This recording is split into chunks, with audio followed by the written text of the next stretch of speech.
पथराव क्यों हो गया भाई? पुलिस को भाई कानून ने बोला होगा। कार्रवाई करने जा रहे थे ना, तो जय श्री राम की आवाज क्यों लगा मस्जिद के अंदर जाके? जय श्री राम मतलब तुम्हारे को कहीं पे सुनाई मस्जिद में आवाज लगा। 5 टाइम अजाम होती है हर कॉलोनी में चिल्ला चिल्ला के, तब हिंदू को दिक्कत नहीं है। हिंदू खुश होता है कि भैया कोई अपनी श्रद्धा भाव से अपना नियम निभा रहा है। ये जहर फैलाने वाली बातें करेगा।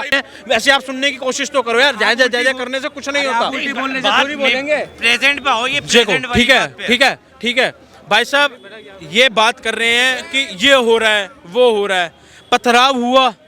भाई साहब ने उस दिन अभी उस वाली उसमें कहा कि पथराव हुआ, माना ना। एक आप बात बताओ, तीन ट्रॉली पत्थर कहाँ से आया? एक मिनट एक चीज बताओ, पत्थरबाजी चाहे तुम अगर मुहर्रम का हो या कोई जलूस हो या कोई धार्मिक कार्यक्रम हो, पत्थरबाजी सबसे पहले तुम्हारी शुरू हो जाती है, तुम लोग करते हो। हाँ, और कोई समुदाय नहीं है क्या इस देश में? मतलब और कोई माइनॉरिटी नहीं रहती?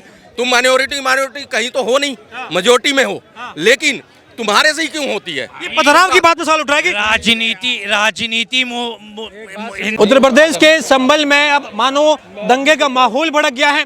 एकाएक जब एएसआई की टीम जामा मस्जिद की सर्वे के लिए वहां पहुंची तो पथराव किया गया। पथराव के बाद में जब पुलिस ने भी जब क्रिया की प्रतिक्रिया करी, आंसू गैस के गोले छोड़े। ये कहा जा रहा है कि 3 लोगों की वहां मृत्यु हुई है, चौथे व्यक्ति की भी वहां बात की जा रही है, लेकिन पुष्टि नहीं हुई है।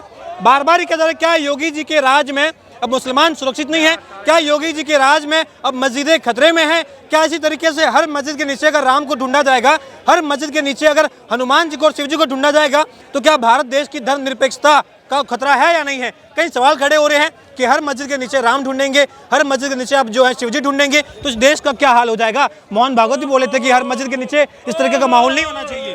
भैया देखो, पहले योगी जी क्या कर रहे हैं? पहले तो मस्जिद वो बहुत पुरानी है और ठीक है ना, जितनी तेजी से वो वहाँ पे भेजा गया, एक दिन पे रांची का डलिया, अगले दिन एकदम भेजते हैं वहाँ पे, ठीक है ना। और तो कोई ये जो दंगा भड़का है ना, वहाँ पे नारे लगाते गए हुए हैं लोग जय श्री राम के, तो ये दंगा भड़क गया। अच्छा, फिर कुछ नेताओं ने इसमें रोटे सेंक ली अपनी राजनीतिक, वो फिर और माहौल गर्म हो गया। आप ज्यादा दूर मत जाओ, यहाँ चले जाओ गुरुद्वार के अंदर। सुन लीजिए, ये गुरुद्वार है, ये मस्जिदें हैं, दोनों का जो उसमें भजन भी होती है, जो भी होता है उनका, और आजान भी होता है। ये है खूबसूरती। एएसआई की टीम को तो कानून ने बोला होगा, जज ने वहाँ के ऑर्डर दिया। जाते ना वहाँ, अरे बात को मत फैलाओ। एक बात सुनिए, सर्वे हो रहा है ना, मेरे कहने का मतलब है ये 10 साल के पापड़ बेल रहे थे, आप पहले क्यों नहीं जा रहे थे? आप क्या करते हैं, जब भी चुनाव आता है इनको जवाब भारी पड़ जाता देना। अब एएसआई तो चुनाव अब आप सुन लीजिए, कहीं हो नहीं, अरे बेकार की बातें क्यों करते हो? कहीं से जीत नहीं रहे हो, कहीं भी हार रहे हो, बोलने क्यों नहीं देते? कहीं जीत नहीं रहे हो, कहीं जीतो तो बात करो तो अच्छा लगता है। जब तुम कहीं हो ही नहीं, ना 3 में ना 13 में, जहाँ भी देखो वहीं हार जाते हो। ईमानदारी की राजनीति करो ना सर। बड़ा ध्यान बताओ, तो सुन रहा हूँ, हमें भी सुन लो, इनसे ये पूछ लो, अगर इतनी चाशनी वाली मीठी बातें कर रहे हैं तो 8 राज्यों में 1500 तहसीलों में 200 जिलों में कहाँ से हिंदू कैसे कम हो रहा है? भाई ये कह रहे हैं कि राम राम करने से और राम राम की आवाज जा रही है उनके घरों में, इसलिए हो रहा है। हाँ, 8 तहसीलों में कह रहे हैं, 8 राज्यों में 1500 तहसीलों में और 200 जिलों में हिंदू। बात का जवाब दीजिए। संविधान ये कहता है कि 1991 का वर्षिप एक्ट है कि आज़ादी के बाद जो मंदिर जैसा है वैसा का वैसा रहेगा, जो मस्जिद जैसी है वैसे की वैसी रहेगी। ये 1529 में जब बाबरनामा में लिखा गया है कि भाई वहाँ पर इस हरिहर मंदिर को जो है ढाया गया, तो उसके बाद ये बनाए। कह रहे वो आज़ादी के बाद तो भाई एक्ट बन गया था ना।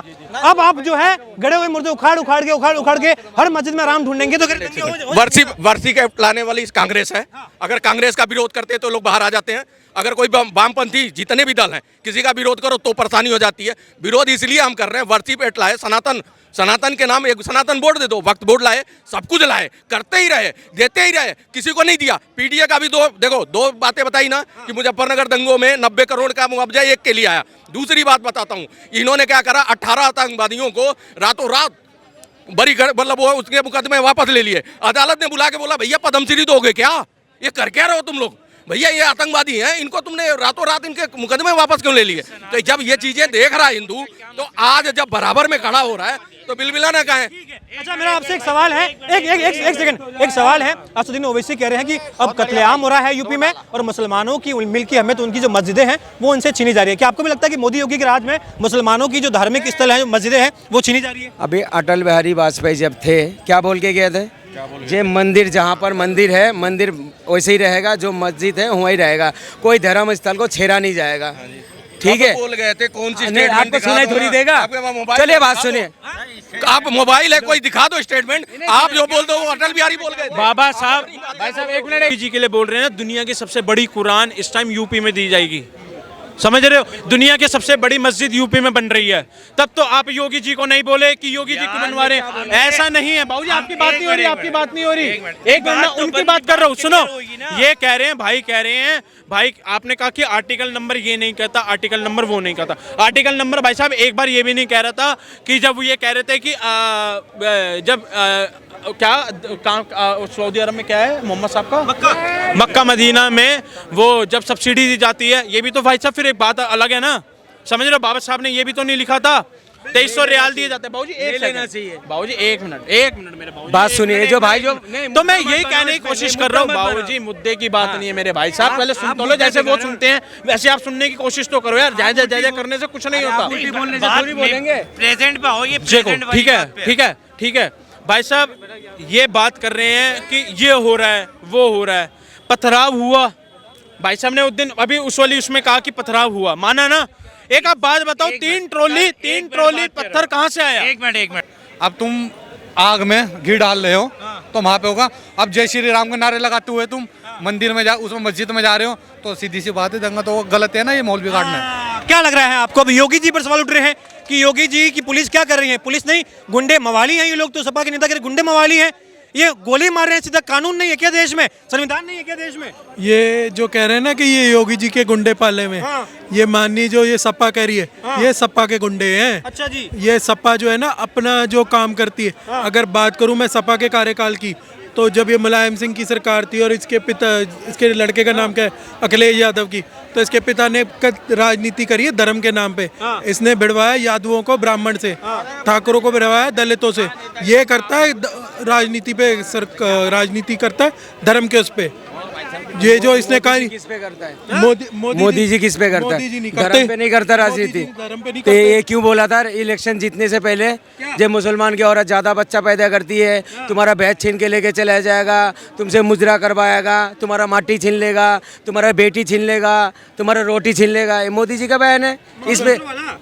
अरे अभी न अभी 3 बातें बोला नहीं है इसने। बोला है तुम्हारा माटी छीन लेगा, तुम्हारा रोटी छीन लेगा, तुम्हारा बेटी छीन लेगा।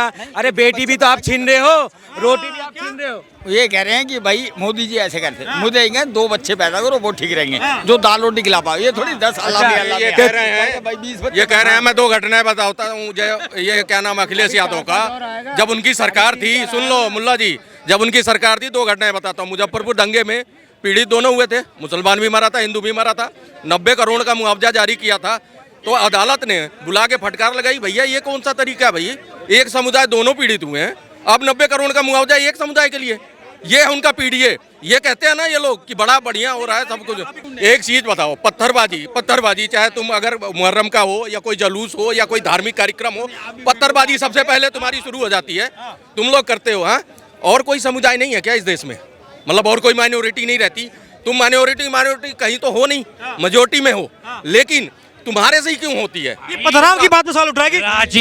राजनीति हिंदू और मुसलमान की है। ये कह रहे पथराव क्यों हो गया भाई? पुलिस को भाई कानून ने बोला होगा। कार्रवाई करने जा रहे थे ना, तुम जय श्री राम की आवाज क्यों लगा मस्जिद के अंदर जाके? जय श्री राम मतलब तुम्हारे को कहीं पे सुनाई मैं मस्जिद में आवाज लगा। 5 टाइम अजाम होती है हर कॉलोनी में, चिल्ला के, तब हिंदू को दिक्कत नहीं है। हिंदू खुश होता है कि भैया कोई अपनी श्रद्धा भाव से अपना नियम निभा रहा है। ये जहर फैलाने वाली बातें करेगा। आप ज्यादा दूर मत जाओ, यहाँ चले जाओ गुरुद्वार के अंदर। सुन लीजिए, ये गुरुद्वार है, ये मस्जिदें हैं, दोनों का जो उसमें भजन भी होती है, जो भी होता है उनका, और आजान भी होता है। ये है खूबसूरती। एएसआई की टीम को तो कानून ने बोला होगा, जज ने वहाँ के ऑर्डर दिया। जाते ना वहाँ, अरे बात को मत फैलाओ। एक बात सुनिए, सर्वे हो रहा है ना, मेरे कहने का मतलब है ये 10 साल के पापड़ बेल रहे थे, आप पहले क्यों नहीं जा रहे थे? आप क्या करते हैं, जब भी चुनाव आता है इनको जवाब भारी पड़ जाता देना। खत्म हो गया अब एएसआई तो चुनाव अब आप सुन लीजिए, कहीं हो ये नहीं, अरे बेकार की बातें क्यों करते हो? कहीं से जीत नहीं रहे हो, कहीं भी हार रहे हो, बोलने क्यों नहीं देते? कहीं जीत नहीं रहे हो, कहीं जीतो तो बात करो तो अच्छा लगता है। जब तुम कहीं हो ही नहीं, न 3 में न 13 में, जहाँ भी देखो वहीं हार जाते हो। इनको तो फिर सफाई क्या पेश लेना देना करने से कोई बात नहीं है। बात सुनिए, बैरस के कान को दबाया जा रहा है, अभी हॉस्पिटल के अंदर 10 बच्चा जल के मर गया, उसको दबाया जा रहा है। इलेक्शन कट्टे पे बलबूते पे करे दबाया जा रहा है। इनके पास जवाब अभी यूपी में तो चुनाव संपन्न हो गए थे, उसके बाद एएसआई की टीम आई, कह रहे एएसआई की टीम आई, कानून ने बोला होगा, संवैधानिक थी एएसआई की टीम, वहां सर्वे के लिए गई थी, उस पर पथराव करने की क्या जरूरत थी? पुलिस पर पथराव करने की जरूरत क्या थी? आप पहले बोलने अरे सुन लो, पहले बोलो मत। अरे पथराव की जरूरत सर बात सुनिए, आप मस्जिद के अंदर सर्वे करने जा रहा, अच्छी बात है, ठीक है। आप जाके हुआ मस्जिद के अंदर खड़ा होके जय श्री राम की आवाज लगा रहा हूँ। सुन लो पहले बात सुन लो, ये अच्छी बात है गलत बात है? मैं मंदिर पे जाके ऐसे बोलूंगा, मुझे मेरे ऊपर कोई चिरेगा नहीं? बताओ, ये जो आप दंगा फसाद करा, आप खुद करवा रहे हो। आप सर्वे करने जा रहे थे, सर्वे कर लेते, और सुबह 6 बजे 4 बजे आप जा रहे हो सर्वे करने के लिए छुप। इस पे खबर आई है, अब कह रहे सुबह 6 बजे ताकि कह रहे कि लोग जो हैं वो तो भाई भावनाएं, उनकी भावनाएं होती हैं, ताकि ऐसे समय पे की जाए सर्वे कि आराम से सर्वे भी हो जाए और लोगों को समस्या भी ना हो, इसलिए आपको डर है? सर्वे करने में डर है? जब सुप्रीम कोर्ट ने आपको ऑर्डर दिया है, एक बात सुनिए, ये तो छोटा मुद्दा है, इतना बड़ा मुद्दा था राम मंदिर के। सुन लो, जो पहले राम मंदिर का बहुत बड़ा मुद्दा था ना, संविधान के खिलाफ कोई गया, लोगों ने बोला खून की नदी बहा जाएगा, एक मच्छर भी मारे। बताओ, संविधान का सबने पालन करा नहीं करा? ये भी हो सकता था, मगर ये दंगा कौन करवा रहा है? ये चीज को देखो ना भाई, कौन करवा रहा है? बताओ, ये जो बार बार हिंदू और मुसलमान को टारगेट करते हो, हंसो मत, हंसना ही पड़ेगा। तुम्हारा कौन बात करवा रहा है ये नहीं बता रहे हो। जब चले जाओगे ना, तुम जब चले जाओगे तुम्हारा बच्चा हंसेगा तुम पे। ये बार बार मजहब के आप राजनीति करते हो। यहाँ को लगता है कि भाई योगी मोदी के राज में मुसलमानों के लिए उनकी मस्जिदें खतरे में है? नहीं भाई, खतरे में क्यों होगी? खतरे में तो राजनीति है, लोग खतरे में, नेता खतरे में है, सत्ता पक्ष को करवाएगा। एक मिनट, सारी मस्जिदों पे विवाद नहीं है ना, 7-8 मस्जिदें हैं जिन पे चल रहा है, उस पे भी इंक्वायरी चल रही है भाई, उस पे पूरी इंक्वायरी बैठेगी, कमीशन बैठेगा, फिर अदालत सुनेगी, उसके बाद जो फैसला होगा लिया जाएगा। तो बिलबिलाना क्यों? एएसआई की जो टीम है, ये एएसआई भाजपा का एक विंग बन गया है निजाम को खुश करने के लिए। यार जैसे आपने कहा ना, कौन सा वो आर्टिकल था 1991 वर्षिप एक्ट, ठीक है, उसमें नहीं लिखा ना, बाबा साहब ये लिख के गए थे कि वक्फ बोर्ड दो, बाबा साहब ये कह के गए थे वक्फ बोर्ड दो। बाबा साहब ने कहा था शरीयत से चलेगा, बाबा साहब ने ये कहा था, भाई साहब बाबा साहब ने ये शरीयत कहाँ चलती है? शरीयत बता तो दो आप। शरीयत चल रही है, मांग हो रही है ना, ओवैसी मांग कर रहे हैं ना। ओवैसी के मांग कौन कब कर रहा है? शरीयत का मांग यार अब आप कह रहे हो कब कर रहे हैं? आप कह रहे हो सनातन वोट चाहिए। एक मिनट, आप कह रहे हो सनातन वोट चाहिए, मैं मोदी जी से कह रहा हूँ, मोदी जी हिंदू है या नहीं है? वो बना के दें आपको सनातन धर्म। मैं कह रहा हूं सनातन और शीतकालीन सत्र शुरू हो गया है, सबसे पहला बिल ये लेके आ जाए मोदी जी। पूरी बात कर रहा हूँ मैं। ये जो बार बार कहता है हिंदूवादी सरकार है मोदी जी, मैं मान रहा हूँ हिंदूवादी सरकार है, 2 बार बहुमत से आया है। आपने मंदिर के बोर्ड क्यों नहीं बनाया? क्यों नहीं बनाया आपने? तब छाती क्यों नहीं पीट रहे? शीतकालीन सत्र चल रहा है, अब बनाइए ना, अब बना दीजिए। फिर बना। देखो मैं बाबूजी बनना चाहिए। जैसे वो बात करते हैं आप भी करो, और जैसे वो बात करते हैं ना बिल्कुल आप भी करो। भाई बनाए मोदी जी ने, देखो मोदी जी बनाएंगे, मोदी जी ना बनाए हमें नहीं पता। सुन रहे हो? जो ये योगी